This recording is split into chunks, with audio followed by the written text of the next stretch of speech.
Welcome to the DK Custom Products channel. My name's Dwayne and this is Kevin. And you guys know we're big proponents of external breather systems. Now that you have one, how do you clean that carbon off the top of your piston? We're going to get into that today.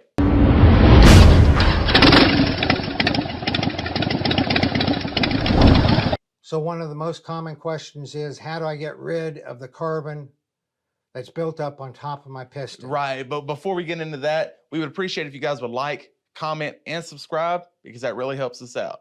So when you put an external breather system on your bike, you're taking all that hot, oily, oxygen-depleted air that robs power and reliability that's normally going into your combustion chamber and putting it through the external breather system. We have a whole video on that we'll put up here.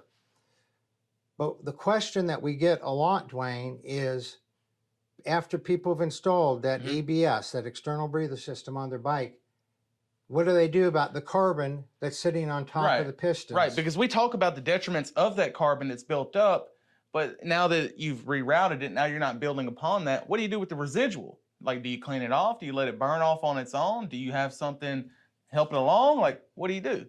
Well, what I do, I put an EBS on my bike at the very beginning so I never have any buildup. But if I have a bike, maybe I bought a used bike that I want to do, get rid of that carbon buildup, I generally just run it. Right. Because if you run it, you know, on the interstate at high speed, high RPM for long enough, it will burn off naturally and not have a problem. There are some exceptions though. On EFI bikes, fuel injection bikes, inside the throttle body is a MAP, manifold air pressure sensor, and an intake air temperature sensor. Right. Those things can get gummed up from all that junk going in there from before you had your EBS.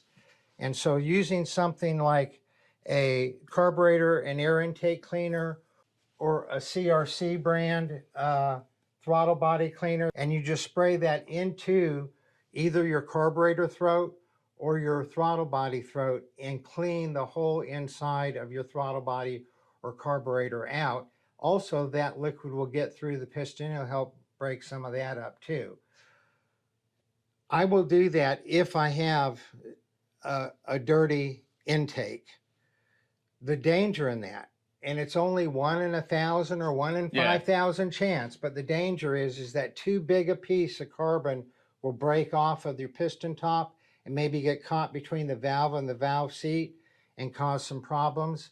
That's why I only do that if absolutely necessary. Yeah, it has to be really, really messy in there to even warrant doing that. Right. But yeah, for the most part, beyond physically disassembling the heads and cylinders and physically cleaning the piston top off, the vast majority of that buildup will burn off over a short period of time. Now that you're not building it up and up and up, now that you've rerouted it, it's a good bit of it's going to burn off. Yeah, and it depends. I mean, if you run really hard and hot, it might be, most of it might burn off in 400, 500, 600 miles. If you do lots of short runs, you never get it really hot, it could take thousands of miles for it to burn off. One thing's for sure, it's going to burn off slowly but surely, and it's not going to add any more. So putting the EBS on, you get immediate benefits, and then as it burns off, longer term benefits. Now there's one other product that I use. I really like this Seafoam. Seafoam's great. The Seafoam I've used when I've gotten bad gas. So when the engine, there's been several times I've been on trips, the engine starts running poorly.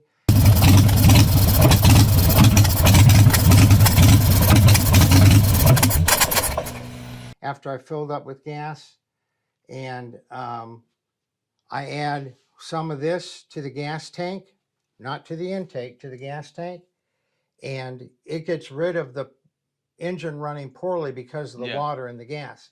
It also will help burn off that carbon buildup on top of the pistons. It also cleans the injectors. This is good stuff. You can't go wrong using this. Now, do I use this regularly? No. I use it when I get some bad gas. Yeah. If I got a bike that was really carboned up, I would probably use some of this in it also. And in case anybody's thinking, oh, you're talking about you're making something a problem that's not really a problem. Take a look at this piston off of an M8 engine that only has 5,000 miles on it. Yeah.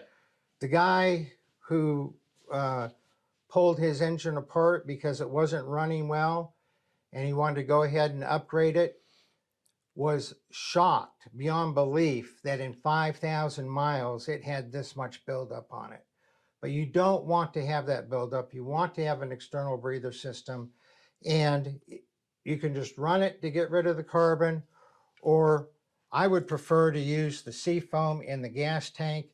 I would only use a spray into the intake if I could see that there was a serious gunked up mess in that throttle body or intake. Right. So while we were answering this question to help those of you out that were wondering, what do I do now? How do I clean it off? There's also a group of people that wonder, you know, they have 50, 60, 70,000 miles on their bike and they wonder, is it even worth the effort to install an external breather system? Absolutely. Absolutely. Because what you've built up over the course of those 50, 60, 70,000 miles, again, once you negate that, it's going to start burning it off. It's going to start reversing that ill effect. You're going to regain that performance you lost from running all those years of this gunk building up and building up. So I hope this video helped you guys out. If you have any questions at all, leave us a comment or shoot me an email to support@dkcustomproducts.com. You all right, Seiko?